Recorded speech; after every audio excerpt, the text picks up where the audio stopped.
আজকের আলোচনার টপিক হচ্ছে let's nourish our hearts with the remembrance of Allah সুবহানাহু ওয়া তাআলা। অর্থাৎ আল্লাহ সুবহানাহু ওয়া তাআলার স্মরণ বা জিকিরের মধ্য দিয়ে আমাদের হৃদয়কে উজ্জীবিত করা, প্রাণবন্ত করা, আমাদের হৃদয়টাকে পলিশ করা। কিভাবে আমরা এটা করতে পারি, এই টপিকের উপর কিছু আলোকপাত আমরা করবো ইনশাআল্লাহ।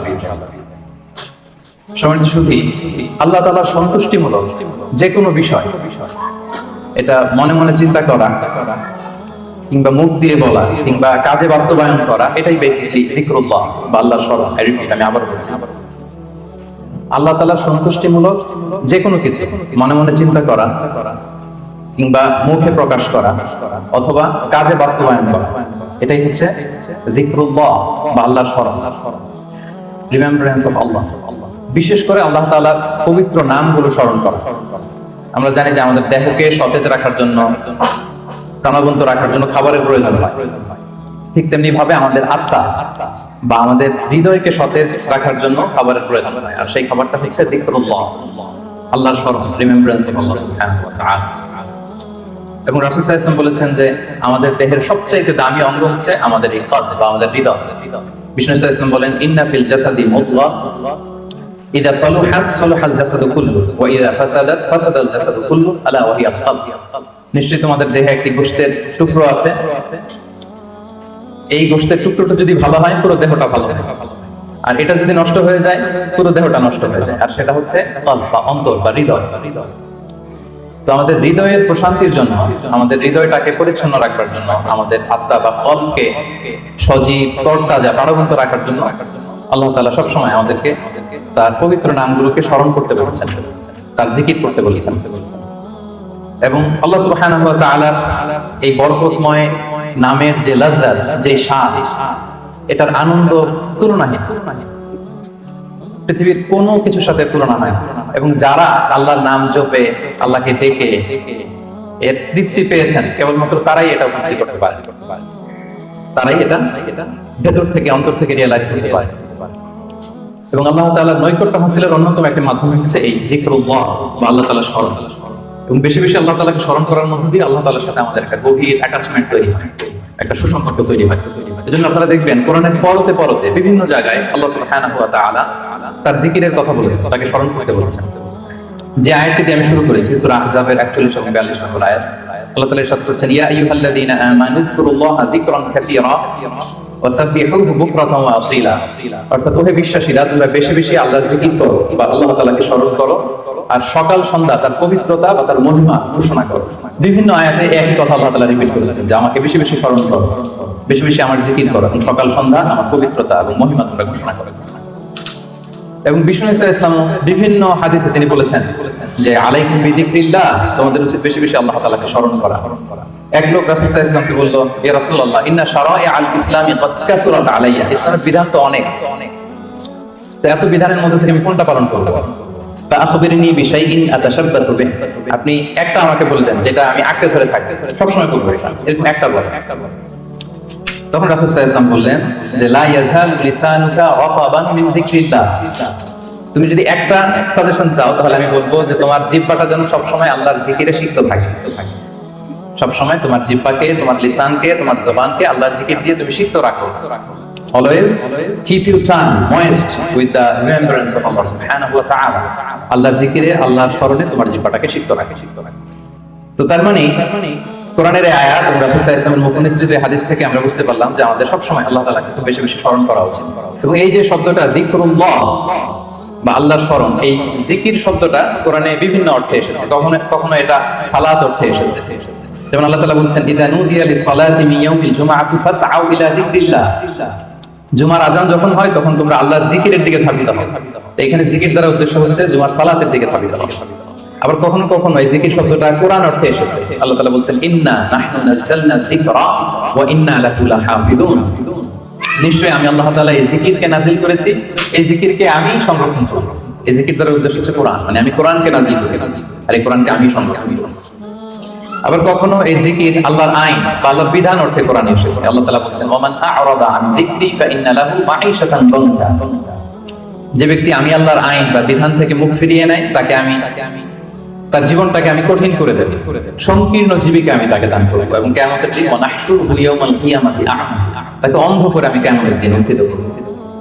আবার কখনো কখনো এই জিকির শব্দটা কোরআনে ইলম বা নলেজ কে রিপ্রেজেন্ট করতে এসেছে। যেমন আল্লাহ তাআলা ইরশাদ করছেন, ফাসআলু আহলা যিকরি ইন কুনতুম লা তা'লামুন, তোমরা যদি কিছু না জানো তাহলে আহলে জিকিরকে জিজ্ঞেস করে জেনে নাও। তো এই আহলে জিকির তার উদ্দেশ্য কি? আহলুল ইলম, মানে যার কোরআন সুন্নাহ জ্ঞান।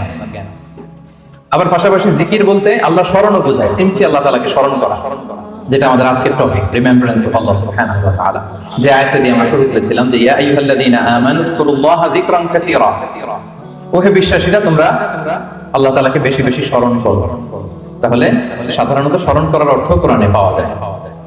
সম্মানিত সুধী, মূলত আমরা যে ইবাদতগুলো অফার করি, সকল ইবাদতের মূল উদ্দেশ্য হচ্ছে আল্লাহ তাআলা স্মরণ। আপনারা একটু খেয়াল করে দেখেন, আমরা যত ইবাদত করি, যে সমস্ত ইবাদতগুলো ফারজ করা হয়েছে, আসলে এর মূল উদ্দেশ্য কি? আল্লাহ তাআলাকে স্মরণ করা। আমরা যে সালাত করি, আসলে উদ্দেশ্য কি? আল্লাহর স্মরণ। আল্লাহ এটা বলেছেন, ওয়া আকিমিস সালাতা লিযিকরি ইন্নানি আনাল্লাহু লা ইলাহা ইল্লা আনা ফা'বুদনি ওয়া আকিমিস সালাতা লিযিকরি। মুসা আলাইহিস সালামকে আল্লাহ বললেন, আমি হচ্ছি আল্লাহ, আমি ছাড়া কোনো ইলাহ নেই, আর আমার স্মরণে সালাত কায়েম করো। তাহলে সালাতটা আমরা কায়েম করছি কার স্মরণে? বলুন সবাই, কার স্মরণে? আল্লাহর স্মরণে কায়েম করছি। আবার অনুরূপভাবে আমরা যে হজ আদায় করি, এই হজেরও মূল উদ্দেশ্য হচ্ছে আল্লাহ তাআলার স্মরণ। আল্লাহ তাআলা বলছেন, ফাইদা কাদাইতুম মানাসিকাকুম ফাযকুরুল্লাহা কাযিকরিকুম আবাআকুম আও আশাদ্দা যিকরা। তোমাদের হজের কার্যক্রম যখন শেষ হয়ে যায়, তখন আল্লাহ তাআলাকে ওইভাবে স্মরণ করো যেমনি জাহিলি যুগে তোমরা তোমাদের পূর্বপুরুষদের স্মরণ করতে, বা তার চেয়ে বেশি স্মরণ করো। তাহলে সালাতের উদ্দেশ্য আল্লাহকে স্মরণ, আমরা এই আয়াত থেকে পেলাম হজের উদ্দেশ্য আল্লাহকে স্মরণ। সিয়ামের উদ্দেশ্যের দিকে যদি আমরা খেয়াল করি, সিয়ামের প্রাইম অবজেক্টিভ হচ্ছে আল্লাহকে তাত্তাকুন, যাতে করে তোমরা আল্লাহ সচেতন হতে পারো, অর্থাৎ এই অনুভূতি নিজের মধ্যে বিল্ড করতে পারো যে আমি যাই করি না কেন কে দেখে? আল্লাহ সুবহানাহু ওয়া তাআলা দেখে। তার মানে আল্লাহ স্মরণ। তার মানে সালাত আদায় করি, উদ্দেশ্য আল্লাহ স্মরণ। হজ আদায় করি, এটার উদ্দেশ্য আল্লাহ স্মরণ। আমরা যে রমাদানে সিয়াম অফার করছি, এটার উদ্দেশ্য কিন্তু আল্লাহ স্মরণ। তাহলে সকল ইবাদতের মূল উদ্দেশ্য বেসিক্যালি আল্লাহ তাআলাকে স্মরণ করা। সম্মানিত উপস্থিতি, এই পর্যায়ে আমি এই যে আল্লাহকে স্মরণ করতে বারবার বলা হয়েছে কোরআনে, হাদিসে, এই স্মরণ করলে আমাদের লাভটা কি বেনিফিট আছে? দ্য বেনিফিটস অফ যিকরুল্লাহ, আল্লাহ তাআলাকে বেশি বেশি স্মরণ করার কিছু বেনিফিটস আমি শেয়ার করব। আমি 10টি বেনিফিট শেয়ার করব খুব সংক্ষেপে। বেশি বেশি আল্লাহ তাআলাকে স্মরণ করা বা আল্লাহর জিকির করার যে বেনিফিট গুলো আছে, তার প্রথমটা হচ্ছে এর মধ্য দিয়ে আল্লাহ তাআলার সাথে আমাদের একটা স্পেশাল অ্যাটাচমেন্ট করে ওঠে, একটা সুগভীর সম্পর্ক গড়ে ওঠে। এবং আপনি যে আপনার যে কোনো পরিস্থিতিতে আল্লাহর উপর তাওয়াক্কুল করেন, এটা প্রমাণিত হয়। You put you trust on Allah, you rely on Allah. আপনার যে কোনো সিচুয়েশনে আপনি আল্লাহকে স্মরণ করেন, তার মানে কি আপনার তাওয়াক্কুল বা বিশ্বাস, আস্থার জায়গাটা কার উপরে? আল্লাহর উপরে। এটা প্রমাণিত হয়। এবং এর মধ্য দিয়ে একটা আপনার একটা সাবমিসিভনেস প্রমাণ হয়, যে আপনি সবকিছু আল্লাহ তাআলার উপর সুপর্দ করে দেন, এবং এর ভেতর দিয়ে আল্লাহর সাথে একটা গভীর অ্যাটাচমেন্ট, একটা সম্পর্ক আমাদের গড়ে ওঠে। এটা হচ্ছে এক নম্বর বেনিফিট, যিকরুল্লাহ। 2 নম্বর বেনিফিট হচ্ছে যারা বেশি বেশি আল্লাহকে স্মরণ করে, আল্লাহর জিকির করে, তাদের প্রতি আল্লাহ তাআলা আল্লাহর নেয়ামত আরো বাড়িয়ে দেন। আল্লাহর ব্লেসিংস, মার্সি, বাউন্টিজ, এগুলো আল্লাহ তাআলা আরো বাড়িয়ে দেন। কারণ বারবার আল্লাহকে স্মরণ করা মানে কি? এটা কাইন্ড অফ মানে আপনার গ্র্যাটিটিউড, আপনি আল্লাহর প্রতি কৃতজ্ঞতা প্রকাশ করছেন যে আল্লাহ তাআলা আপনাকে নেয়ামতে ধন্য করেছেন। বারবার আপনি তাকে স্মরণ রাখেন। বাংলা একটা কথা বলে, যার নুন খাও তার গুণ গাও। তো আল্লাহর নেয়ামতে আমরা বেঁচে আছি, তো সে আল্লাহকে বারবার স্মরণ করি, তার মানে এটা আল্লাহ তাআলার প্রতি একটা আমাদের কৃতজ্ঞতা বোধ, শুকরিয়া বোধ, তাই না? এবং আল্লাহ বলেছেন, লা ইন শাকারতুম লা আযীদান্নাকুম, যদি বেশি বেশি কৃতজ্ঞ হও, শুকরগুজার হও, শুকরিয়া আদায় করো, আমি নেয়ামত আরো বাড়িয়ে দেব। তাহলে 2 নাম্বার যেটা আমরা পেলাম, আল্লাহ তাআলার নেয়ামতের বাড়ি ধারা, এটা আমাদের উপর আরো বাড়তে থাকবে, কন্টিনিউ হতে থাকবে। 3 নাম্বার হচ্ছে it protects you from the temptation of শয়তান এন্ড ইভিল আইস। শয়তানের টেম্পটেশন থেকে এই যিকরুল্লাহ আপনাকে রক্ষা করবে। আমরা হাদিসে পড়েছি যে শয়তান ইয়াজরি মাজরাদ দাম, শয়তানকে আল্লাহ এত পাওয়ার দিয়েছেন, রক্ত চলাচলের ওখানে শয়তান ঢুকেও আপনাকে প্রভোগ করতে পারে, টেম্পটেশন। সহিহ বুখারীতে এসেছে একটা তা'লিক হাদিস, বিষ্ণু বলেন, আশ-শাইতানু জাসিমুন আলা কলবি ইবনে আদম, শয়তান বনি আদমের কলবে, অন্তরে খামচি মেরে বসে থাকে। ফাইদা যাকারাল্লাহ খানাসা, যখন বনি আদম আল্লাহর জিকির করে, আল্লাহকে স্মরণ করে, খানাসা, শয়তান দৌড়ে পালায়। ওয়া ইদা গাফালা ওয়াসওয়াসা, আর যখনই আবার সে অন্যমনস্ক হয়ে গাফিল হয়, শয়তান আবার এসে তাকে ধোঁকা দিতে থাকে। তাহলে সবসময় যদি আল্লাহর স্মরণের মধ্যে আমরা থাকি, শয়তানের টেম্পটেশন থেকে আমরা মুক্ত থাকবো। এবং এটা কেমন যেন it works like a fortress, আপনি একটা দুর্গের ভেতরে ঢুকে ওই দুর্গকে তালাবন্ধ করে দিয়েছেন, ইউ আর প্রোটেক্টেড। হ্যাঁ, একটা শিল্ডের পেছনে আপনি আছেন, শয়তানের টেম্পটেশন আপনাকে ছুঁতে পারবে না, শয়তানের হাতছানি আপনাকে ছুঁতে পারবে না, আপনি প্রোটেক্টেড। সবসময় যদি আল্লাহ তাআলার জিকিরে, আল্লাহর স্মরণে থাকা যায়, তাহলে স্পেশাল প্রোটেকশন আল্লাহ তাআলার পক্ষ থেকে আমরা পাই। এটা হচ্ছে 3 নম্বর বেনিফিট। 4 নম্বর বেনিফিট হচ্ছে এই যিকরুল্লাহ বা আল্লাহ তাআলার স্মরণগুলো আপনার মিজানের পাল্লায় সেদিন অনেক উঁচু পাহাড় হয়ে দাঁড়াবে, মিজানের পাল্লাকে ভারী করবে। এর সপক্ষে ভুরি ভুরি হাদিস আছে, এতগুলো এখানে উল্লেখ করা সম্ভব না, একটা শুধু বলি। বিষ্ণু সাল্লাল্লাহু আলাইহি ওয়াসাল্লাম বলেন, ওয়া সুবহানাল্লাহি ওয়াল হামদুলিল্লাহি তামলাআনি মা বাইনাস সামাই ওয়াল আরদ। আপনি যদি একবার সুবহানাল্লাহ পড়েন বা আলহামদুলিল্লাহ পড়েন, তাহলে আকাশ জমিনের মাঝখানে যত ফাঁকা জায়গা আছে পুরো জায়গাটাকে আল্লাহ তাআলা সওয়াব দিয়ে পরিপূর্ণ করে আপনার আমলনামায় দিয়ে দিবেন। সুবহানাল্লাহ। তাহলে প্রত্যেকটা তাসবিহ উচ্চারণের মধ্য দিয়ে আমার আমলনামা বাড়তেছে, তাই না? আমার মিজানের পাল্লা সেটা ভারী হবে। ফামান সাকুলাত মাওয়াজিনুহু ফাহুয়া ফি ঈশাতির রাদিয়া। আর সেদিন যার মিজানের পাল্লা ভারী হবে, সে আনন্দে থাকবে, সুখে থাকবে, স্বচ্ছন্দে থাকবে, শেষ হাসিটা সেই হাসি। সো এই জিকিরটাকে, এটা আমাদের এডিকশনে রূপান্তর করা উচিত। বি এডিক্টেড উইথ দ্য যিকরুল্লাহ। সব সময় আপনি পড়ুন লা ইলাহা ইল্লাল্লাহ, সুবহানাল্লাহ। ট্রাফিক জ্যামে আটকে আছেন, পড়ুন আস্তাগফিরুল্লাহ। ড্রাইভিং করছেন, পড়ুন আস্তাগফিরুল্লাহ। মিটিং এ আছেন, আপনি পড়ুন আস্তাগফিরুল্লাহ। অবসর সময় কাটাচ্ছেন, পড়ুন লা হাওলা ওয়ালা কুওয়াতা ইল্লা বিল্লাহ, হাসবুনাল্লাহ। আপনি পড়ুন, আপনি প্রোটেক্টেড থাকবেন। এবং প্রতিটি শব্দ উচ্চারণের মধ্য দিয়ে আপনার আমলনামা ভারী হতে থাকে। আচ্ছা, 5 নম্বর বেনিফিট হচ্ছে আল্লাহ সুবহানাহু ওয়া তাআলা যারা সব সময় আল্লাহকে স্মরণ করে তাদের জন্য ক্ষমা এবং সুবিশাল প্রতিদানের ঘোষণা দিয়েছেন। সূরা আহজাবের 35 নম্বর আয়াতে আল্লাহ তাআলা 10 শ্রেণীর ব্যক্তির ঘোষণা, 10 শ্রেণীর ব্যক্তির নাম উল্লেখ করে তিনি বলেছেন, আ'আদাল্লাহু লাহু মাগফিরাতান ওয়া আজরান আযীমা। এই 10 শ্রেণীর লোকের জন্য আল্লাহ তাআলা ক্ষমা এবং সুমহান প্রতিদান তিনি রেখে দিয়েছেন। এই 10 শ্রেণীর ব্যক্তির মধ্যে এক শ্রেণী হচ্ছে আয-যাকিরুন আল্লাহ কাসীরান ওয়ায-যাকিরাত, যারা সব সময় সর্ব অবস্থায় আল্লাহ তাআলাকে স্মরণ করে, তাদের জন্য আল্লাহ তাআলা ক্ষমা প্রস্তুত করে রেখেছেন। এবার বলেন তো, আমাদের ক্ষমার দরকার আছে কিনা? হ্যাঁ, আছে। আমরা সবাই তো ক্ষমার ভিখারি, আল্লাহ তাআলার কাছে ক্ষমা চাই। আমরা সবাই পাপী, কুল্লুকুম খাত্তাউন ওয়া খায়রুল খাত্তাইনা তাওয়াবুন। আমরা সবাই পাপী, আমাদের ক্ষমার প্রয়োজন আছে। তো আমরা যেন বেশি বেশি আল্লাহ তাআলাকে স্মরণ করি, তার জিকির দিয়ে যেন আমাদের জিহ্বাকে সিক্ত রাখি। আচ্ছা, 6 নাম্বার হচ্ছে it saves you from the hell fire.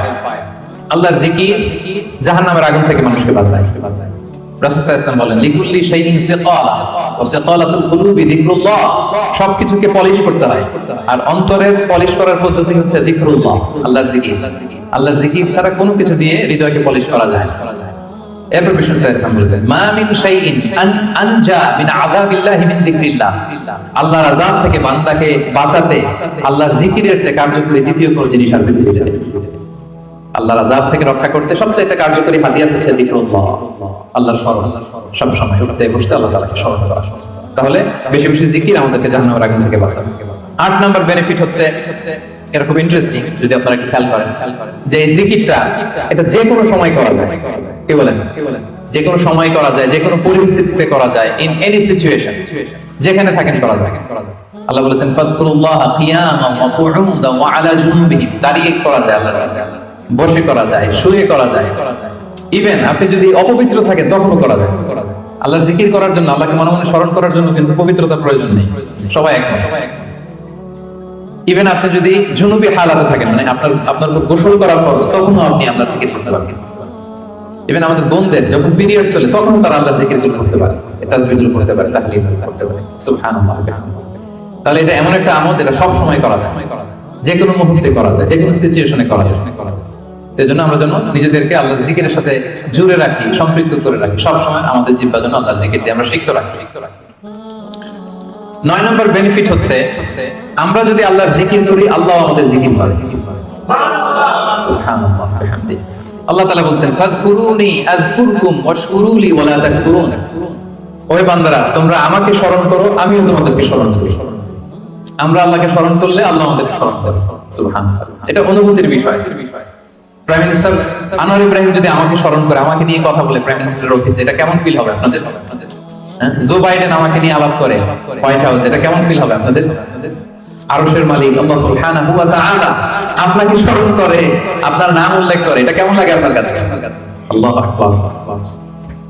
হাদিসে কুদসিতে আল্লাহ তাআলা বলেন, ফা ইন যাকারানি ফি নাফসি নাফসিহি যাকারতুহু ফি নাফসি। আমার কোনো বান্দা যদি একাকী আমাকে স্মরণ করে, আমিও আমার বান্দাকে একাকী স্মরণ করি। আমার কোনো বান্দা মনে মনে আমাকে স্মরণ করলে আমি তাকে মনে মনে স্মরণ করি। ওয়া ইন যাকারানি ফি মালাইন যাকারতুহু ফি মালাইন খায়রিন মিন। আর সামষ্টিকভাবে কোন বিশাল প্রোগ্রামে গেট টুগেদারে যদি সবাই মিলে আমি আল্লাহকে স্মরণ করে, তাহলে আমি এর চেয়েও বড় গেট টুগেদার সাজিয়ে ফেরেশতাদেরকে নিয়ে সেখানে আমি আমার বান্দাকে স্মরণ করি। ওয়া ইন তাকাররাবা ইলাইয়া বিশিবরিন তাকাররাবতু ইলাইহি যিরাআন। আমার কোন বান্দা যদি আমার দিকে এক বিঘত অ্যাডভান্স হতে চায়, অগ্রসর হতে চায়, আমি আমার বান্দার দিকে এক হাত অগ্রসর হব। ওয়া ইন তাকাররাবা ইলাইয়া যিরাআন তাকাররাবতু ইলাইহি বা'আন। আমার কোন বান্দা যদি আমার দিকে এক হাত আসতে চায়, আমি আমার বান্দার দিকে দুই হাত এগিয়ে যাই। ওয়া ইন আতানি ইয়ামশি আতাইতুহু হারওয়ালা। আমার কোন বান্দা যদি আমার দিকে হেঁটে হেঁটে আসতে চায়, আমি আমার বান্দার সাক্ষাতে উদ্গ্রীব হয়ে তার দিকে দৌড়ে দৌড়ে যাই। ফাযকুরুনি আযকুরুকুম ওয়াশকুরুলি ওয়ালা তাকফুরুন। আমাকে স্মরণ করো তো আমিও তোমাদের স্মরণ করব। আল্লাহু আকবার। তাহলে জিকিরের 9 নম্বর বেনিফিট হচ্ছে আমরা আল্লাহকে স্মরণ করলে আল্লাহ কি করে? আমাদেরকে স্মরণ করে। জিকিরের 10 নম্বর বেনিফিট হচ্ছে জিকির হৃদয়কে প্রশান্ত করে। আলা বিযিকরিল্লাহি তাতমাইন্নুল কুলুব। আল্লাহর জিকির দিয়ে, আল্লাহর স্মরণ দিয়ে আমাদের হৃদয় প্রশান্ত হয়। সম্মানিত ভাই বোনেরা, পৃথিবীর কোনো কিছু দিয়ে আপনার হৃদয়কে আপনি পরিতৃপ্ত করতে পারবেন না। কোনো কিছু না, তৃপ্ত হবে না আপনার হৃদয়। আপনি যদি পেট ভরে ভালো কিছু খান 5 স্টার বুফেতে, আপনার পেট ভরবে কিন্তু হৃদয় তৃপ্ত হবে। আপনি যদি অনেক টাকার মালিক হন, আপনার একটা স্যাটিসফ্যাকশন আসবে কিন্তু আপনার হৃদয় তৃপ্ত হবে না। আপনার যদি অনেক নেম হয়, ফেম হয়, পাওয়ার আসে আপনার হাতে, আপনার একটা স্যাটিসফ্যাকশন আসবে, হৃদয় তৃপ্ত হবে না।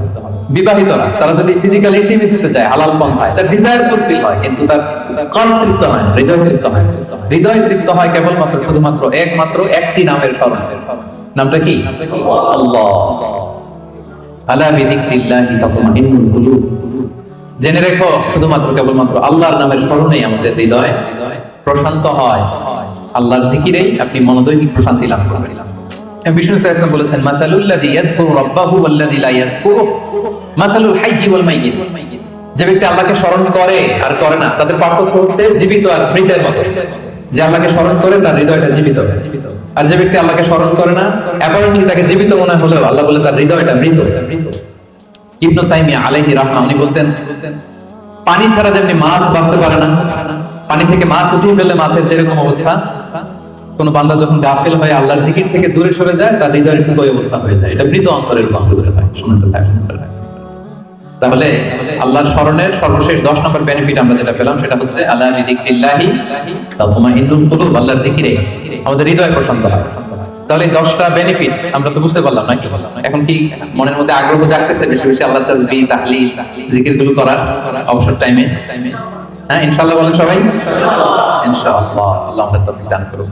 এবার আমরা একটু করে জেনে নেই, এই যে জিকির করব এটার পদ্ধতি কি?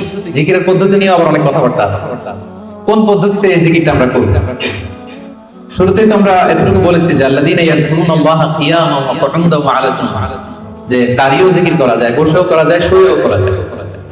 আল্লাহ তাআলা একটা আয়াতে বলেছেন, ফাযকুরুল্লাহা কামা আল্লামাকুম মা লাম তাকুনু তা'লামুন। তোমরা আল্লাহকে ওইভাবে স্মরণ করো, আল্লাহর জিকির করো যেভাবে আল্লাহ তোমাদের শিখিয়েছে। তাহলে জিকির কিভাবে করতে হবে এটাও কিন্তু আল্লাহ তাআলা আমাদেরকে শিখিয়েছেন, ইনস্ট্রাক্ট করেছেন, গাইড করেছেন। আমি শোনাবো। আল্লাহ যেভাবে শিখিয়েছেন, ফাযকুরুল্লাহা কামা আল্লামাকুম, আল্লাহ যেভাবে শিখিয়েছেন ওইভাবে করো। কিভাবে শিখিয়েছেন আল্লাহ? সূরাতুল আ'রাফের 205 নম্বর আয়াতে আল্লাহ তাআলা খুব এক্সপ্লিসিটলি তিনি জানিয়েছেন কিভাবে আল্লাহ জিকির করতে হবে। আল্লাহ তাআলা বলছেন, ওয়াযকুর রাব্বাকা ফি নাফসিকা তাদাররুআন ওয়া খীফাতান ওয়া দুনাল জাহরি বিল কওলি বিল গুদুবি ওয়াল আসাল ওয়া লা তাকুন মিনাল গাফিলিন। সম্মানিত সুধী, খেয়াল করে শুনুন কিভাবে আল্লাহর জিকির করতে হবে। দেখেন আল্লাহ তাআলা কয়েকটা নির্দেশনা আমাদেরকে দিয়েছেন। নাম্বার 1, ওয়াযকুর রাব্বাকা, তোমার রবের জিকির করো। তার মানে জিকিরের মধ্যে কার নাম থাকতে হবে? কোন জিকিরে যদি আল্লাহর নাম না থাকে ওটা আল্লাহর জিকির হবে? বলেন।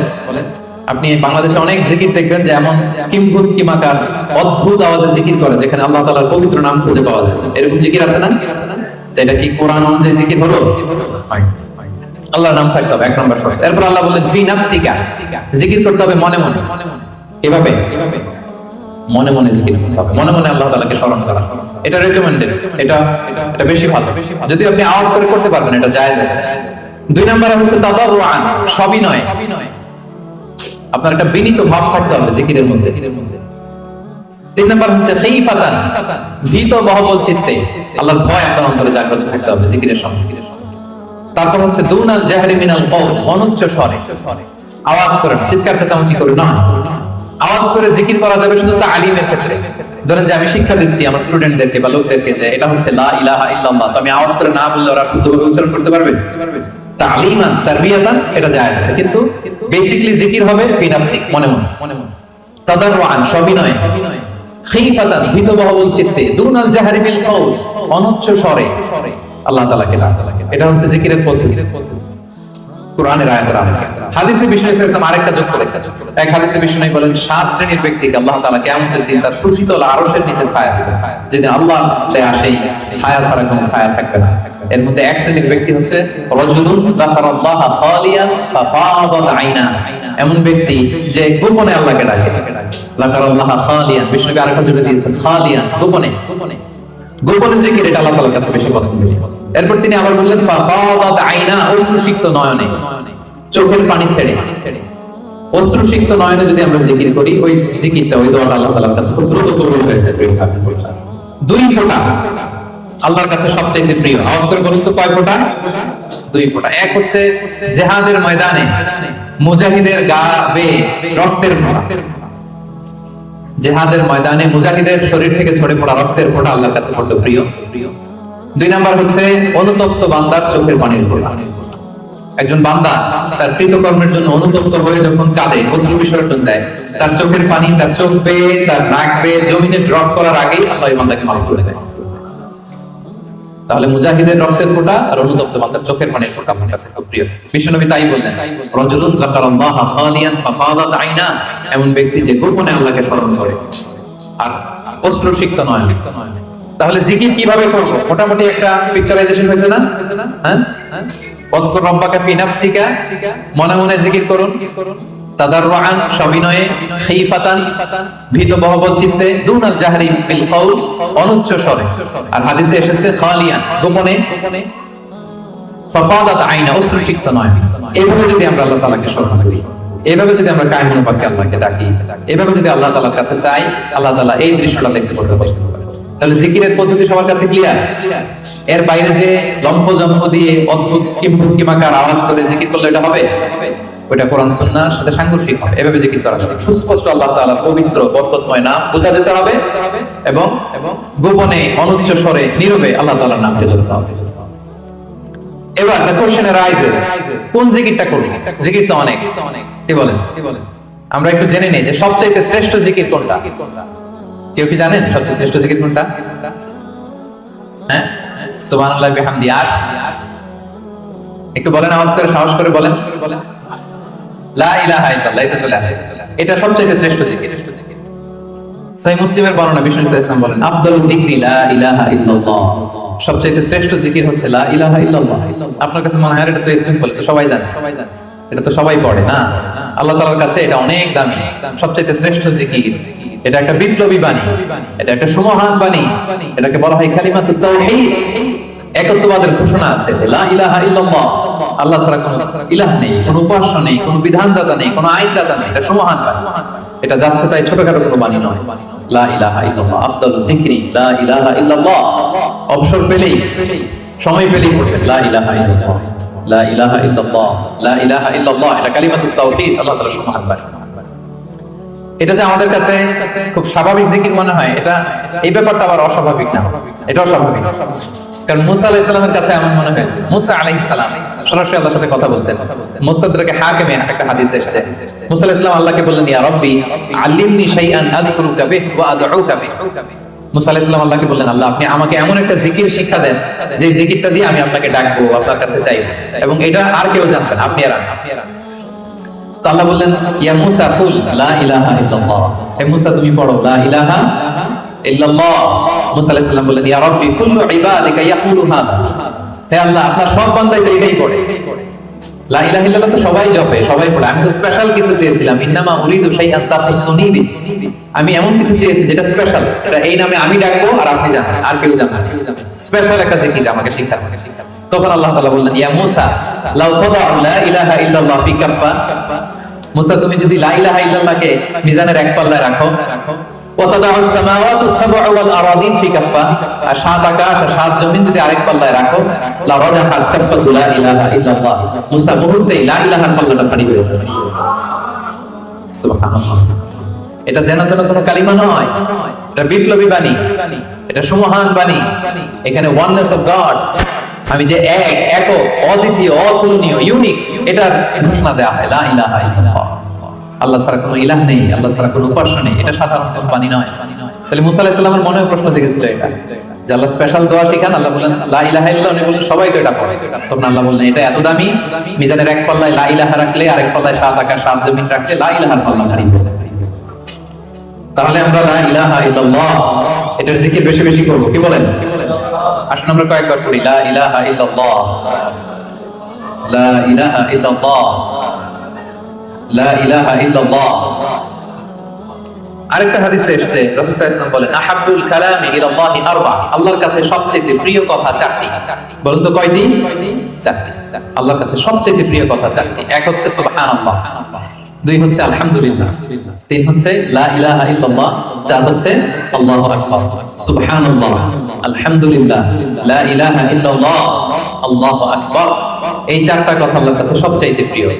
কোন সিকোয়েন্স রাখা লাগবে না, যেভাবে মন চায়। রাসূল সাল্লাল্লাহু আলাইহি ওয়াসাল্লাম বলেন লা ইয়াদুরুকা বিআইয়িহিন্না বাদাতা, যেটা দিয়ে তুমি আগে শুরু করবে অসুবিধা নেই। আগে পড়তে পারেন লা ইলাহা ইল্লাল্লাহ, আগে পড়ুন সুবহানাল্লাহ, আগে পড়ুন আল্লাহু আকবার, আগে পড়ুন আলহামদুলিল্লাহ, কোনো সমস্যা নেই। তাহলে আল্লাহর কাছে সবচেয়ে প্রিয় কথা কয়টি? চারটি। এটা আমরা জেনে গেলাম, সুবহানাল্লাহ, আলহামদুলিল্লাহ, লা ইলাহা ইল্লাল্লাহ, আল্লাহু আকবার। আচ্ছা, সহিহ বুখারীর সর্বশেষ হাদিসটা শুনেন। বিষ্ণু সাল্লাল্লাহু আলাইহি ওয়াসাল্লাম বলেন কালিমাতান হাবিবাতান ইলা রাহমান, দুটি বাক্য আছে দয়াময় আল্লাহর কাছে খুব প্রিয়, এই বাক্য দুটি, কিন্তু খাফিফাতান আলাল লিসান, জিহ্বার উচ্চারণে এটা বেশ হালকা পাতলা। সাকিলাতান ফিল মিজান, কিন্তু মিজানের পাল্লায় উঠালে এটা অনেক ওজন হবে। এর এক হচ্ছে সুবহানাল্লাহি ওয়া বিহামদিহি সুবহানাল্লাহিল আযীম, সুবহানাল্লাহি ওয়া বিহামদিহি সুবহানাল্লাহিল আযীম। এটা পারেন না আপনারা? আজকের এই যে আলোচনা তো রেকর্ড হচ্ছে, আপনারা আমাদের সোশ্যাল মিডিয়া হ্যান্ডেলে সার্চ করলে পেয়ে যাবেন। আমি উচ্চারণ সহ বলে দিচ্ছি প্রত্যেকটা, আমরা যেন এগুলো মুখস্থ করে নিই। দুটি বাক্য আল্লাহর কাছে খুব প্রিয়, বড্ড প্রিয়, কিন্তু জিহ্বায় উচ্চারণ একেবারে very simple, very easy and small, কিন্তু মিজানের পাল্লা রেখে দিলে অনেক ভারী হয়ে যাবে। সুবহানাল্লাহি ওয়া বিহামদিহি সুবহানাল্লাহিল আযীম। তারপরে আপনার নামে জিকির করব, আল্লাহর 99টি নাম ধরে আল্লাহকে ডাকবো। আল্লাহর 99টা সুন্দর সুন্দর নাম আছে। কুলিদু আল্লাহ আও ইদউ রহমান আইয়াম্মা তাদউ ফালাহুল আসমাউল হুসনা, আল্লাহকে আল্লাহ বলে ডাকো কিংবা রহমান বলে ডাকো, তবে জেনে রাখো আল্লাহর অনেকগুলো সুন্দর সুন্দর নাম আছে। কয়টা নাম? সহিহ বুখারীতে এসেছে ইন্না লিল্লাহি 99 ইসমা মিআতান ইল্লা ওয়াহিদা, আল্লাহর 99টা নাম আছে। মান আহসাহা দাখালাল জান্নাহ, যে এই 99 নামকে মুখস্থ করবে, এটাকে হৃদয়ে ধারণ করবে, এর যে হক আছে আদায় করবে, আল্লাহ তাকে জান্নাত দান করবে। আল্লাহ 99টা নাম সুযোগ হলে মুখস্থ করবেন। আমাদের আইআইএম এর প্রতিদিনের মর্নিং অ্যাসেম্বলি শুরু হয় আল্লাহর 99টা নাম জপে। খেয়াল করেছেন আপনারা? হ্যাঁ, একটা নাশিদের সুরে পড়ে সকালবেলা, নাকি ঘুমিয়ে থাকেন ওইটা আপনারা? সকালবেলা 8টার দিকে, মোস্ট লাইকলি 8টার দিকে যখন দোয়া করে আমাদের মর্নিং অ্যাসেম্বলি শুরু হয় ইউআইতে, সেই তো আমি 13 সাল থেকে শুনতেছি আল্লাহর 99টা নাম জপে, তারপরে officially the starting of the day এখানে হয়। আলহামদুলিল্লাহ। তো আল্লাহর নামগুলো ধরে যেন আমরা আল্লাহকে ডাকি, ইয়া আল্লাহ, ইয়া রহমান, ইয়া রহিম, ইয়া হাইয়্যু, ইয়া কাইয়্যুম, এভাবে আল্লাহকে ডাকলে আল্লাহ তাআলা বড় খুশি হন। এবং হাদিসে এসেছে আর রহমান আর রহিম এবং হাইয়্যু আর আল কাইয়্যুম, এই নামগুলোকে ইসমে আযম বলা হয়েছে। এক সাহাবী এভাবে ইয়া হাইয়্যু, ইয়া কাইয়্যুম, ইয়া রহমান, রহিম বলে দোয়া করছে। এই দোয়া রাসূল সাল্লাল্লাহু আলাইহি ওয়াসাল্লাম শুনে বললেন ওর দোয়া তো আছে, কবুল হয়ে যাবে, কারণ সে ইসমে আযম ধরে ধরে দোয়া করছে। সুবহানাল্লাহ। ইসমে আযম হচ্ছে এমন আল্লাহর নাম, ইদা দুইয়া বিহি আজাবা, আল্লাহ এটা দিয়ে আল্লাহকে ডাকলে আল্লাহ তাকে সাড়া দেয়। ওয়া ইদা সুইলা বিহি আ'তা, এই নামের বদৌলতে আল্লাহর কাছে কিছু চাইলে আল্লাহ দিয়ে দেন। তাহলে এই নামগুলো ধরে আমরা আল্লাহ তাআলাকে ডাকতে পারি, কি বলেন? আল্লাহর 99টা নাম আমরা যেন মুখস্থ করি। সব শেষে বলবো আযকারুস সাবাহি ওয়াল মাসা, যেহেতু আমি যে আয়াত দিয়ে শুরু করেছিলাম সেই আয়াতের শেষে আল্লাহ বলেছেন ওয়াসাব্বিহু বুকরাতাও ওয়া আসীলা, তোমরা বেশি বেশি আল্লাহকে স্মরণ করো, আর সকাল সন্ধ্যা আল্লাহর মহিমা, আল্লাহর প্রশংসা, আল্লাহর গ্লোরি, এটাকে তোমরা বর্ণনা করো। আল্লাহর প্রশংসা, আল্লাহর মহিমা বর্ণনা করো সকাল সন্ধ্যা। সবসময় তো করবোই, বিশেষ করে সকাল সন্ধ্যা। এবং রাসূল সাল্লাল্লাহু আলাইহি ওয়াসাল্লাম ফজরের সালাতের পরে, মাগরিবের সালাতের পরে লম্বা তাসবিহ পড়তেন। ফজরের প্রত্যেক ফরজ সালাতের পরে বিষ্ণু সাল্লাল্লাহু আলাইহি ওয়াসাল্লাম তাসবিহ তো পড়তেনই, ফজর আর মাগরিব এই দুইটার পরে আরো দীর্ঘ সময় ধরে তিনি তাসবিহ পড়তেন। প্রত্যেক ফরজ নামাজের পরে রাসূল সাল্লাল্লাহু আলাইহি ওয়াসাল্লাম 3 বার ইস্তিগফার করতেন।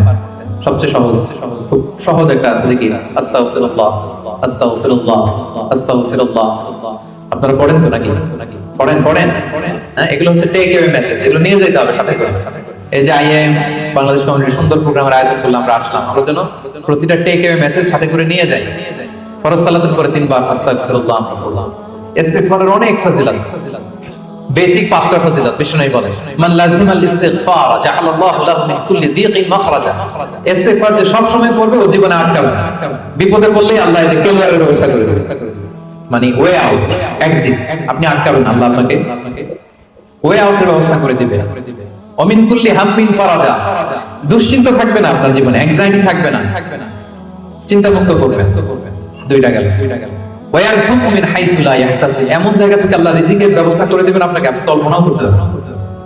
4 নাম্বার, আল্লাহর পক্ষ থেকে বড় আযাব গজব কখনো আপনাকে স্পর্শ করবে না। ওয়া মা কানা আল্লাহু মুআযিবাহুম ওয়া হুম ইস্তাগফিরুন, আমার বান্দারা যতক্ষণ ইস্তিগফার করে কোনো আযাব তাকে স্পর্শ করবে না। 5 নাম্বার, যে সব সময় ইস্তিগফার উঠতে বসতে সবটাতে ইস্তিগফার করে, পড়তে এক পর্যায়ে এই ব্যক্তি মুস্তাজাবুদ দাওয়াত বন্ধ করবে।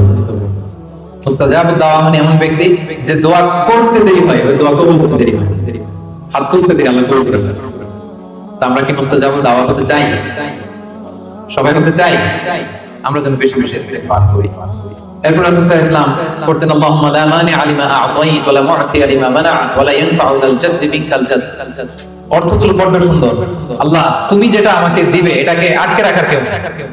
আল্লাহ তুমি যেটা আটকে রাখতে চাও, দিতে চাও না, গোটা বিশ্বের সব শক্তি একসাথে মিলেও এটা আমার সামনে হাজির করার ক্ষমতা কারণ। আল্লাহ তোমার সামনে তোমার আনুগত্য ছাড়া অন্য কিছুর কোনো দাম হয় না। এগুলো রাসূল সাল্লাল্লাহু আলাইহি ওয়াসাল্লাম পড়তেন, সকালবেলা পড়তেন আল্লাহুম্মা বিকা আসবাহনা ওয়া বিকা আমসাইনা ওয়া বিকা নাহইয়া ওয়া বিকা নামুতু ওয়া ইলাইকান নুশুর। আবার সন্ধ্যাবেলা পড়তেন আল্লাহুম্মা বিকা আমসাইনা ওয়া বিকা আসবাহনা ওয়া বিকা নাহইয়া ওয়া বিকা নামুতু ওয়া ইলাইকান নুশুর। এই দোয়াগুলো রাসূল সাল্লাল্লাহু আলাইহি ওয়াসাল্লাম পড়তেন, আল্লাহুম্মা আনতাস সালাম ওয়া মিনকাস সালাম তাবারাকতা ইয়া যাল জালালি ওয়াল ইকরাম। এটা পড়তেন। ফজরের সালাতের পর একটা বিশেষ দোয়া পড়তেন, আল্লাহুম্মা ইন্নী আসআলুকা ইলমান নাফিআ ওয়া রিজকান তাইয়্যিবা ওয়া আমালান মুতাকাব্বালা। আল্লাহ আপনার কাছে আমি উপকারী জ্ঞান চাই, আল্লাহ আপনার কাছে আমি পবিত্র রিজিক চাই, আল্লাহ আপনার কাছে আমি কবুলযোগ্য আমল চাই। এই দোয়াগুলো রাসূল সাল্লাল্লাহু আলাইহি ওয়াসাল্লাম পড়তেন। প্রত্যেক ফরজ সালাতের পরে 33 বার সুবহানাল্লাহ, 33 বার আলহামদুলিল্লাহ, 33 বার আল্লাহু আকবার, সবশেষে মিলাতেন এই বলে লা ইলাহা ইল্লাল্লাহ ওয়াহদাহু লা শারীকা লাহু লাহুল মুলকু ওয়া লাহুল হামদু ওয়া হুয়া আলা কুল্লি শাইইন কাদির। এই দোয়াটা লা ইলাহা ইল্লাল্লাহ ওয়াহদাহু লা শারীকা লাহু, বিষ্ণু বলেন এটা আরাফার দিনের শ্রেষ্ঠ দোয়া। এই দোয়া আমি আমার আগের সব নবীরা পড়েছি। এই দোয়াটা যেন আমরা বেশি বেশি পড়ি। কত দোয়া যে বিষ্ণু সাল্লাল্লাহু আলাইহি ওয়াসাল্লাম করেছেন, প্রতিটা মুহূর্তে আল্লাহ তাআলার জিকির দিয়ে বিষ্ণু সাল্লাল্লাহু আলাইহি ওয়াসাল্লাম তার জিহ্বাকে সিক্ত রাখতেন। আমরা তো ঘুমের সময় পড়ি আল্লাহুম্মা বিসমিকা আমুতু ওয়া আহইয়া, বিষ্ণু নবী চমৎকার একটা দোয়া পড়তেন, আল্লাহুম্মা ইন্নী আসলামতু ওয়াজহি ইলাইক ওয়া ফাওয়াদতু আমরি ইলাইক ওয়া আলজাতু যাহরি ইলাইক রাগবাতান ওয়া রাহবাতান ইলাইক লা মালজা ওয়া লা মানজা ইল্লা ইলাইক, আল্লাহুম্মা আমানতু বিকিতাবিকাল্লাযী আনসালতা ওয়া নাবিয়্যিকাল্লাযী আরসালতা। হে আল্লাহ, আমি আমার নিজেকে তোমার কাছে পরিপূর্ণ সাবমিশন করে দিলাম। ঘুমোতে গেলে আমাদের পিঠ বিছানায় লাগে না, আল্লাহ আমার বিছানাকে তোমার কাছে আমি আশ্রয় রাখি। আল্লাহ আমার নিজেকে আমি তোমার কাছে সুপর্দ করে দিলাম। কি সাবমিসিভনেস, কত চমৎকার ভাবে নিজেকে আল্লাহ তাআলার কাছে সঁপে দিতেন। আমরা পানি খাই, পানি খাওয়ার পরে বিষ্ণু নবী এত চমৎকার একটা দোয়া পড়তেন, তিনি পড়তেন আলহামদুলিল্লাহিল্লাযী জাআলা হাযাল মাআ আযবান ফুরাতান বিরাহমাতিহি ওয়া লাম ইয়াজআলহু মিলহান উজাজান লিযুনবি। প্রশংসা সেই আল্লাহ যে আল্লাহ দয়া করে এই পানিটাকে সুইট ওয়াটার মানে সুমিষ্ট পানি বানিয়েছেন। আমরা যে পাপী, আমাদের পাপের কারণে এই পানিটাকে তিনি লবণাক্ত বানিয়ে দেন। চিন্তা করেন তো, এই যে মিনারেল ওয়াটারের বোতল খুলে তো ঘটঘট করে ইফতারি করে ফেলে, পানি যদি মিষ্টি না হয়, লোনা পানি হতো, লবণাক্ত হতো, কি হতো আমাদের? আমরা কি কল্পনা করি? এই দোয়াগুলো বিষ্ণু সাল্লাল্লাহু আলাইহি ওয়াসাল্লাম সব সময় করতেন। সফরের সময় লম্বা দোয়া করতেন। অনেক দোয়ার লিস্ট আমি নিয়ে এসেছিলাম, এগুলো আপনারা অনলাইনে সার্চ করলেও পাবেন। আমাদের পুরো দিনটাকে, আমাদের পুরো রাতের সময়গুলোকে আমরা আল্লাহর জিকিরে কিন্তু এভাবে সাজাতে পারি। বিষ্ণু সাল্লাল্লাহু আলাইহি ওয়াসাল্লামের নির্দেশনা অনুযায়ী যেন আমরা আমাদের জিহ্বাটাকে আল্লাহর এই চমৎকার নামের জিকির দিয়ে যেন সিক্ত রাখি। আমরা যেন বেশি বেশি আল্লাহ তাআলার নাম জপে নিজেদেরকে শয়তানের প্রভোকেশন, টেম্পটেশন থেকে যেন আমরা প্রোটেক্টেড রাখি। আমরা যেন আমাদের সাথে আল্লাহর সম্পর্ককে আরো মজবুত করি। তাহলে আমরা যে টপিকটা দিয়েছিলাম, let's nourish our hearts with the remembrance of Allah, এই রমাদানে আমরা যেন বেশি বেশি আল্লাহ তাআলাকে স্মরণ করে আমাদের হৃদয়টাকে উজ্জীবিত রাখতে পারি, আমাদের হৃদয়টাকে যেন সজীব রাখতে পারি, যেন সিক্ত রাখতে পারি। আল্লাহ তাআলা আমাদের সবাইকে এই সংক্ষিপ্ত কথাগুলো বোঝা ও আমল করার তৌফিক দান করুন।